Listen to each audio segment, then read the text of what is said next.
Senhor, povo de Deus, você está no Minuto IBD, um minuto de estudo com você. Aqui quem está falando é Rayane Santana, ou mais conhecida como Ray Santana. A paz do Senhor a todos. E neste momento iremos ter mais uma videoaula. Nesta feita, o novo trimestre que se inicia, o trimestre de número 3, no qual iremos falar sobre a razão da nossa esperança, alegria, crescimento e firmeza nas cartas de Pedro. Então, para a aula de número 1, o qual tem por título As Cartas de Pedro, vivendo em esperança e firmados na verdade. Texto do dia: Amados, escrevo-vos agora esta segunda carta, em ambas as quais desperto, com exortação, o vosso ânimo sincero. 2 Pedro, capítulo 3, versículo 1. Síntese: as cartas de Pedro foram escritas com o propósito de encorajar os cristãos em tempos de provação e a se manterem firmes na verdade diante dos falsos ensinamentos. O título: Simão Pedro, o autor das epístolas. Subtópico de número 1: servo e apóstolo de Cristo. Então, logo que nós vemos que não foi qualquer um que escreveu a epístola, foi alguém que já andou com Cristo. Quando falamos Cristo, Jesus Cristo. Então foi alguém que já andou com Cristo. E quem foi esse alguém? Simão Pedro. Aqui no subtópico de número 1 nós vamos ver que esse Pedro, esse mesmo aí que você acabou de lembrar. E como a gente sabe que foi Pedro que escreveu, abra sua Bíblia em 1 Pedro, capítulo 1, versículo 1. Logo no começo irá falar quem foi que escreveu esta epístola. Aqui, 1 Pedro, capítulo 1, versículo 1. Pedro, apóstolo de Jesus Cristo. Então veja que quem escreveu esta carta para aquela igreja na época não foi uma pessoa qualquer. Foi alguém que tinha andado com Cristo. E não falamos apenas andar literalmente com Cristo. Esse Pedro que andou literalmente com Cristo e foi chamado pelo mesmo para ser discípulo, esse Pedro que escreveu as epístolas. E lá no final desse subtópico de número 1, nós vemos que a diferença no estilo de redação entre as duas é que uma se atribui ao fato de ter sido redigida por Silvano e a outra não foi redigida por Silvano. Esse tal de Silvano você vai encontrar ele na Bíblia como Silas, que foi o companheiro das viagens missionárias essas viagens que Paulo realizou. Se você fazer a leitura da Bíblia, vai ter algumas das viagens que você encontra um camarada chamado Silas, juntamente com Paulo. Esse mesmo Silas, o qual a Bíblia fala, é também Silvano. Então você pode conhecer ele por nome de Silvano ou por nome de Silas. O que nós temos a destacar aqui é que, embora Pedro tenha escrevido epístolas, há diferença no estilo de redação delas duas, pelo fato de que em uma delas, Silvano ajudou a redigir a epístola, ok? Vamos agora para o subtópico de número 2. Um homem renovado e cheio do Espírito. Lembra que eu falei? É esse Pedro mesmo que você acabou de pensar, foi ele que escreveu a epístola. E quando falamos de Pedro, o povo já lembra logo daquele camarada que puxou a espada e foi cortar a orelha do soldado quando quiseram prender Jesus. Ou você pode também se lembrar daquele Pedro que negou Jesus 3 vezes antes do galo cantar, antes de amanhecer. Por isso que eu falei, quando fala de Pedro, já lembramos logo essas coisas. Mas note que esse mesmo Pedro que escreveu as epístolas aqui não é o mesmo Pedro dessas situações que eu lhe informei. Não é o mesmo Pedro, é um Pedro mudado. E como nós sabemos disso, a própria revista que irá nos falar que o Pedro que escreveu essas epístolas é um Pedro renovado e cheio do Espírito Santo.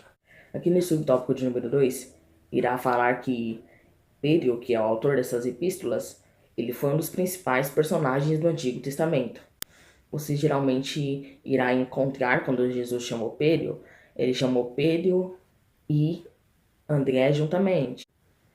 Pedro e André eram parceiros de Tiago e João. Inclusive, Pedro e André eram irmãos. Mas quando Jesus chama Pedro para ser discípulo, chama também seu irmão André. E lembra daquele Pedro que você automaticamente ao ouvir esse nome já tem aquela lembrança? Então, esse Pedro, ele foi transformado. Mas como ele era antes, logo no comecinho, quando Jesus o chamou, impulsivo, instável, embora ele tinha boas intenções, mas o seu caráter, a sua conduta era dessa forma. E nós sabemos que no reino de Deus não basta você ter boas intenções. As suas ações, elas devem condizer com as suas boas intenções. Aquela famosa frase, Deus sonda o coração. Maravilha, Deus sonda o coração. E no coração está justamente as intenções. Então, quando você realiza algo, entrega algo para Deus, ou até mesmo uma oferta, Deus na hora ele está sondando o seu coração. Ele está vendo a sua oferta? Tá. Mas ele está sondando o seu coração, que é a sede das intenções. Pedro, ele era um camarada que ele tinha boas intenções. Sim, o coração dele estava abençoado. Mas, na hora das práticas, as suas práticas não condiziam com sua boa intenção. Então, nós vemos aí que não dá para você ter um e não ter outro. Ou os dois estão aliados, ou se torna inválido. Mas aí a pergunta, o que levou Pedro a mudar a sua conduta? Sabe o que levou Pedro a mudar a sua conduta? Foi uma derrota pessoal que ele sofreu. Quando nós lembramos daquela passagem que está relatada em Mateus capítulo 26, do versículo 69 ao versículo 74. Essa passagem que eu acabei de mencionar é a passagem em que esse Pedro, anteriormente, lá naquela época em que Jesus ainda estava nessa terra, ele nega a Jesus. Essa foi a derrota pessoal que Pedro teve, quando ele nega a Jesus. Mas, legal, passou por uma derrota pessoal. Foi isso que levou ele a mudar? Sim, foi isso que levou ele a mudar.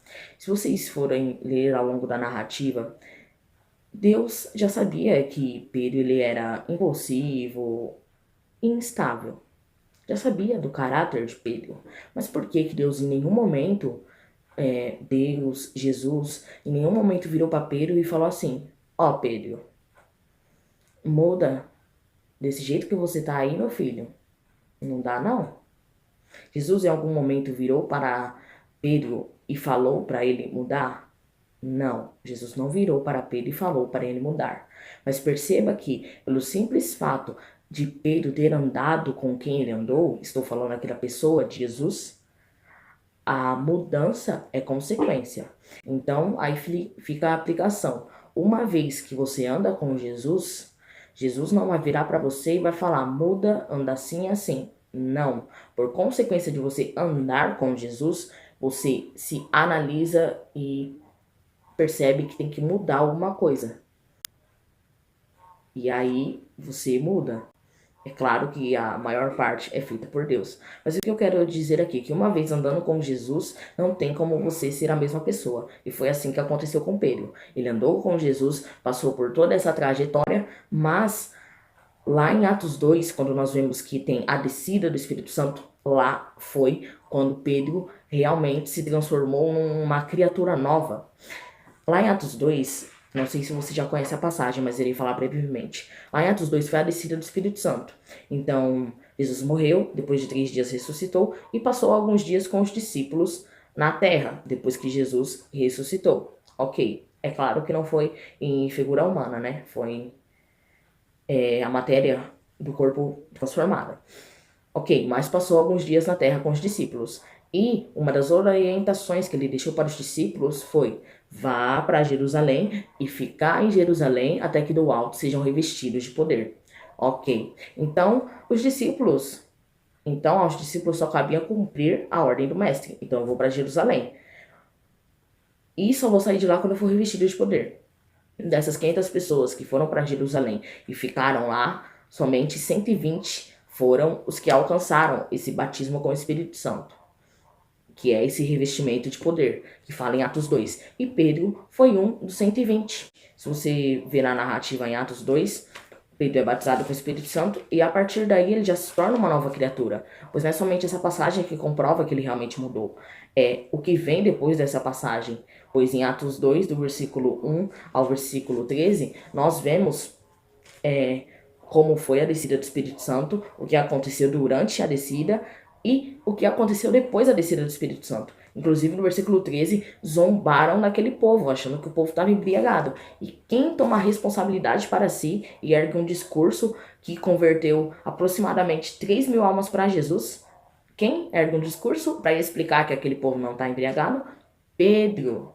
Olha a transformação que esse camarada teve, a ponto de tomar responsabilidade para si, erguer um discurso e falar: ó, sinto muito lhe informar, vocês estão enganados, nós não estamos embriagados essa hora da manhã, é apenas algo que vocês não conhecem. Vocês podem conhecer a bebida que embriaga, mas eu conheço algo que te enche, e não é bebida. Sabe o que é? É o Espírito Santo de Deus. E nessa simples pregação, é claro que eu falei com as minhas palavras, mas por intermédio dessas palavras que Pedro levantou ali, desse discurso, para explicar o que estava acontecendo, ele ganhou aproximadamente 3.000 almas para Jesus. 3.000 almas que perceberam que aquilo era algo diferente e eles também queriam experimentar sobre isso que Pedro experimentou, que era o batismo com o Espírito Santo. E não somente isso, toda a mudança que você tem na vida, toda a mudança que vem após isso.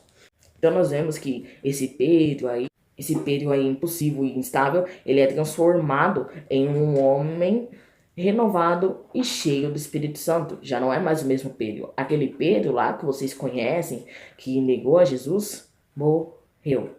Esse é um novo Pedro, que não só declara o nome de Jesus, as coisas de Jesus, de Deus, mas que também ergue um discurso em alta voz para defender e é usado de tão grande maneira que ganha aproximadamente 3.000 almas apenas naquele discurso.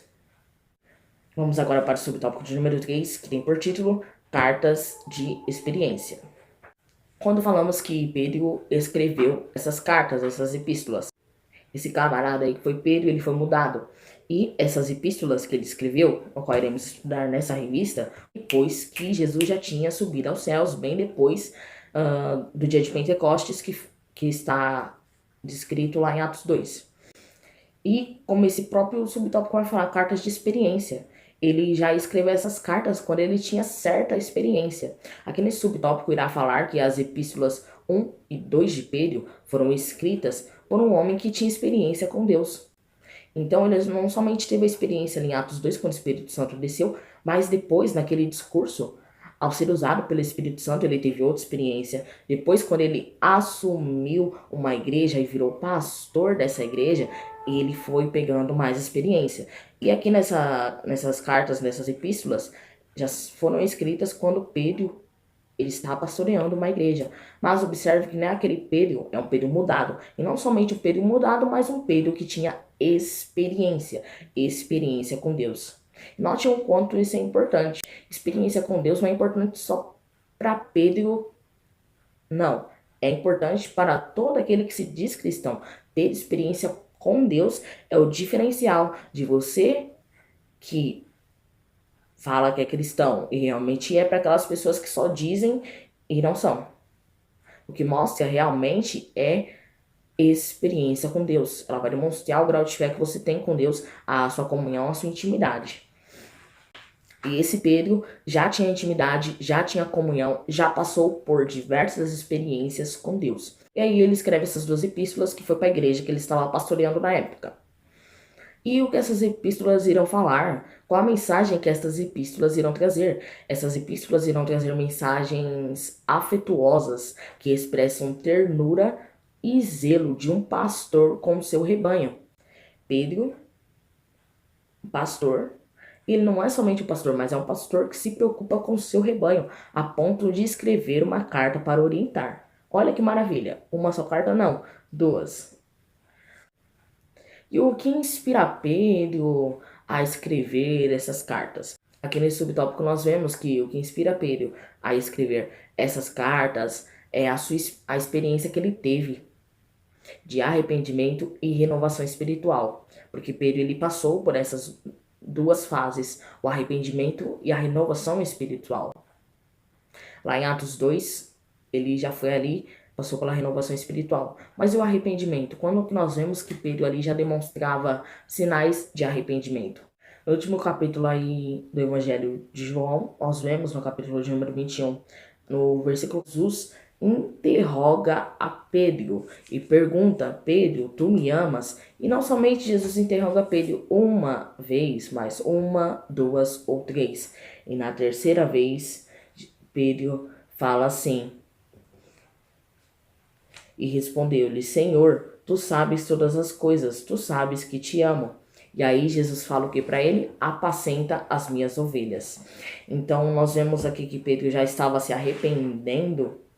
Pedro já estava ali mostrando arrependimento por ter negado Jesus 3 vezes lá atrás. Ele já demonstra esse arrependimento. No próprio capítulo 21 de João nós vemos. Lembrando que foi aqueles dias que Jesus passeou na terra e veio falar com os discípulos. Nessa terceira vez que Jesus apareceu, foi e perguntou isso para Pedro. Ah, tu me amas? Tá bom, então apacenta as minhas ovelhas. Jesus falava isso já sabendo lá na frente que esse Pedro, a qual estava demonstrando arrependimento, estava também sendo lapidado. Na ótica do céu, o nome disso é ser lapidado. Você pega um camarada bruto, que nem Pedro era, e vai lapidando aos poucos, até ele se tornar pastor. Apacenta as minhas ovelhas. Quem apacenta as ovelhas é um pastor. E lá na frente nós vemos Pedro, pastor. Jesus sempre acreditou em Pedro, por mais que ele tivesse aquele caráter, aquele temperamento forte, mas Jesus nunca deixou de acreditar nele. E olha que maravilhoso a revista irá falar. Da mesma forma que Pedro teve a sua vida restaurada após um fracasso espiritual, Deus também é suficiente capaz de prover uma cura interior e mudar o rumo da história daqueles que fraquejaram na caminhada. Traduzindo, Deus, ele é capaz de te restaurar. Somente confie e dê um passo, que aí Deus faz a parte dele. Vamos agora para o tópico de número 2, qual tem por título A Primeira Carta de Pedro, Alegria e Esperança em Tempos de Provação. Subtópico de número 1, destinatários. Aqui nesse subtópico de número 1, nós iremos ver quem são os destinatários da primeira epístola a qual Pedro escreveu. E nós vemos que os destinatários para a qual Pedro escreveu essa carta, que foi a primeira carta, eles são estrangeiros dispersos no Ponto, na Galácia, na Capadócia, na Ásia e Bitínia. Essas 5 províncias a qual informei anteriormente, na época elas faziam parte da Ásia Menor e pertenciam ao Império Romano, ou seja, o Império Romano tinha dominado essas províncias. E hoje, essas províncias, atualmente, elas fazem parte da Turquia. Então, lá naquela época, foi para essas pessoas que faziam parte dessas 5 províncias, que eram estrangeiros dispersos, foi para eles que Pedro escreveu a primeira epístola. E qual era a mensagem trazida nessa primeira epístola? Aqui no final desse subtópico de número 1 irá falar assim: o apóstolo afirma que foram resgatados da vossa maneira de viver, que por tradição recebeste dos vossos pais, e que em outro tempo não erais mais povo, mas agora sois povo de Deus, que não tinhais alcançado misericórdia, mas agora alcançastes misericórdia. Ele fala para aquele povo que antes ele era um povo, agora eles não são somente povo, eles são povo de Deus. E que se antes eles não tinham misericórdia, agora eles alcançaram essa misericórdia. E através dessa mensagem trazida, ele acaba ali animando esses estrangeiros dispersos. Vamos agora para o subtópico de número 2, ao qual irá falar sobre a ocasião e o propósito. Qual foi a ocasião em que essa carta foi escrita? Qual foi o propósito? É importante mencionar também que às vezes eu uso a palavra epístola, às vezes eu uso a palavra carta, mas tanto epístola como carta, elas são sinônimos. Epístola é uma carta e carta é uma epístola, ok? Aqui nesse subtópico de número 2 irá falar que não é possível saber a exatidão e a data que a carta foi escrita, mas alguns estudiosos situam que essa carta foi escrita em 60 e 63 depois de Cristo. Do modo que a carta foi escrita, mostra que a circunstância dos cristãos da época, eles estavam padecendo provações, sendo perseguidos e até mesmo passando por sofrimentos em inúmeros contextos. Olha que interessante que a revista irá falar. Assim, diante desse contexto difícil, Pedro escreve essa epístola com a intenção de encorajar os cristãos a manterem a esperança em tempos de provações e desfrutar alegria nas adversidades. Não é de estranhar que Pedro seja chamado de o apóstolo da esperança, pois ele insiste que, a despeito de tudo, em Cristo temos uma esperança viva, que nos ensina a viver o tempo presente e a descansar em Deus na jornada para o céu. Olha que bonito, Pedro encorajando os cristãos da época a prosseguirem. Vamos agora para o subtópico de número 3, a qual irá falar assim: inspiradora, doutrinária e instrutiva. Essas são 3 características que a epístola de 1 Pedro tem. Era uma epístola inspiradora, era uma epístola doutrinária e era uma epístola instrutiva. Era não, ainda é, pois no dia de hoje nós também utilizamos. Logo no começo do subtópico irá falar assim, que a primeira carta é um documento único e abrangente. Ela é devocionalmente inspiradora, teologicamente doutrinária e ricamente instrutiva. E nessa carta, Pedro ensina a respeito de princípios fundamentais da fé e, ao mesmo tempo, contém valiosos conselhos para o viver diário. Imagina, essa epístola na época foi de grande valia para os cristãos, pois se eles estavam passando por perseguições e eram recém-convertidos, essa carta mostrava até mesmo como eles viverem diariamente. Continuando, essa carta é maravilhosa, nós já vemos que é uma carta abençoada. Tá, mas o que mais essa carta tem? É abençoado, mas ainda tem mais coisa? Sim, ainda tem mais coisa. Nessa carta você irá ver 11 temas essa carta trata. Essa carta que eu estou falando, que é a epístola a qual Pedro escreveu, a primeira, ela trata de 11 temas. E dentre eles nós temos a obra da salvação, vai falar sobre a graça, perseguição, sofrimento de Cristo, santidade, integridade, vida familiar, relacionamento conjugal, relação com o governo, convivência cristã e liderança. Concluindo, nós vemos que é uma carta muito rica e que vale a pena ser lida e estudada profundamente. Vamos agora para o tópico de número 3, a qual irá falar sobre a segunda carta de Pedro, crescimento espiritual e firmeza na verdade. Subtópico de número 1, destinatários. Esse subtópico irá falar que no comecinho da epístola, Pedro já fala para quem ele escreveu essa carta. E Pedro vai falar assim: aos que conosco alcançaram fé igualmente preciosa pela justiça do nosso Deus e Salvador Jesus Cristo. Essa carta foi escrita para aqueles que alcançaram fé igualmente preciosa, uma fé preciosa. Tá bom, o que isso quer dizer? Essa carta provavelmente foi escrita para os mesmos cristãos, para os mesmos destinatários da primeira carta. Mas agora Pedro está escrevendo para todos. Pedro está escrevendo para uma comunidade cristã heterogênea, composta de judeus e gentios convertidos ao evangelho. E dentre esses judeus e gentios convertidos ao evangelho, tinham escravos, esposas com marido pagãos, jovens, anciãos e outros demais tipos de pessoas. E olha que interessante que irá falar aqui no finalzinho desse subtópico. Conquanto não tivessem visto o Senhor, embora tivessem passado por diversas provações, estes irmãos haviam alcançado uma fé preciosa. Então realmente dá a entender que os destinatários dessa segunda epístola a qual escreveu Pedro são os mesmos da primeira, só que a diferença aqui é que eles alcançaram uma fé preciosa. E embora eles não viram Cristo como Pedro viu, mas eles creram e, passando pelas provações, eles alcançaram essa fé preciosa. Vamos agora para o subtópico de número 2, o qual tem por título Ocasião e Propósito. Quando Pedro escreveu a segunda epístola. Aqui no subtópico de número 2, irá falar assim: considerando que Nero, o algoz do apóstolo, morreu em 68 depois de Cristo, a maioria dos estudiosos colocam a data da escrita entre 65 e 67 depois de Cristo. E aí, nesse subtópico de número 2, irá afirmar a seguinte colocação: de que, embora o público seja o mesmo da primeira, as circunstâncias e propósitos são bastante diferentes. Ou seja, os mesmos destinatários da segunda epístola a qual escreveu Pedro são os mesmos destinatários da primeira epístola a qual escreveu Pedro. O que muda é o propósito para o qual foi escrita a epístola e a circunstância.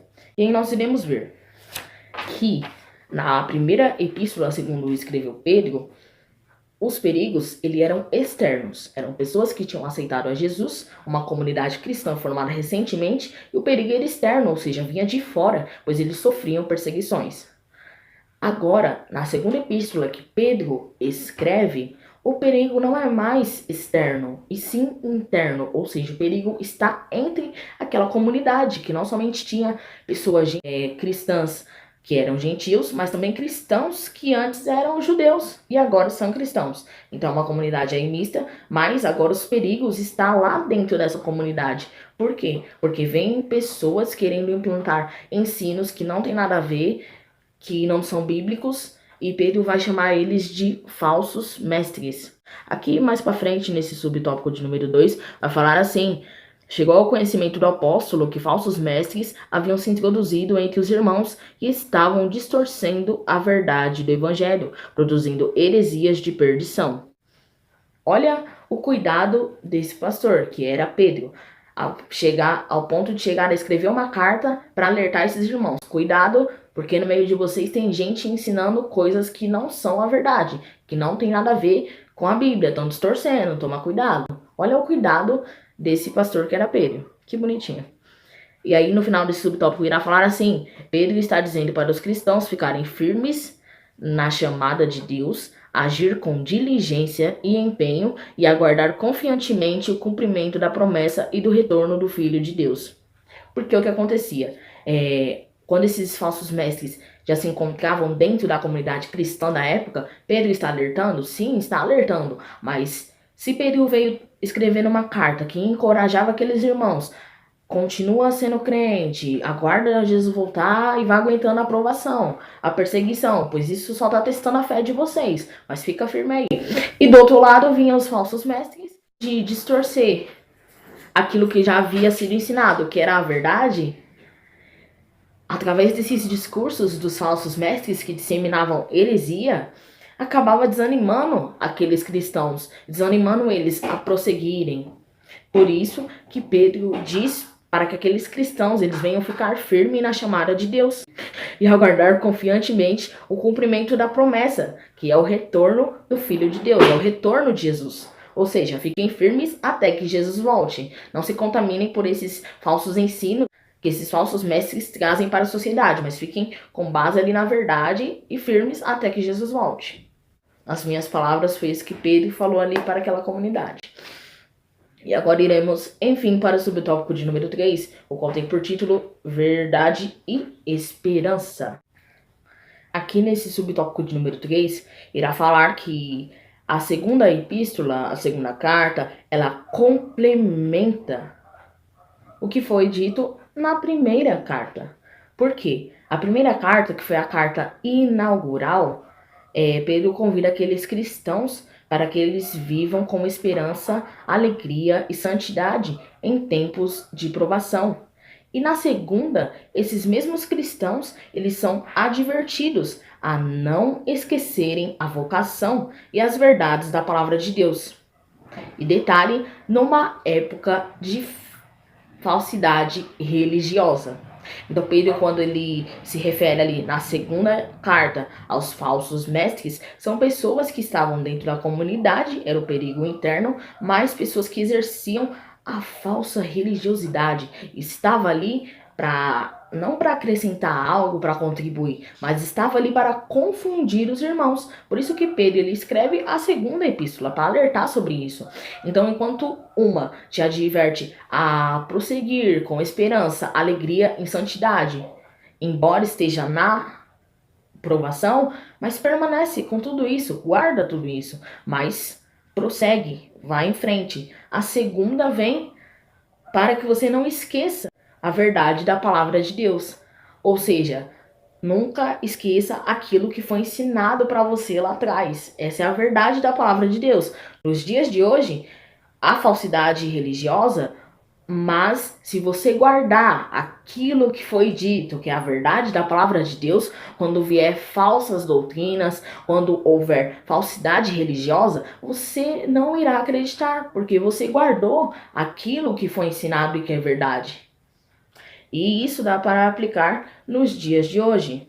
Nos dias de hoje aparecem falsos mestres Aparecem pessoas que falam que pregam a verdade e estão ludibriando as pessoas? Aparecem pessoas assim. Mas uma vez você tendo contato com a palavra de Deus, que é a verdade, quando vier esses falsos ensinos, quando vier essas falsas doutrinas, você não se deixará levar, porque você guardou a verdadeira palavra no seu coração.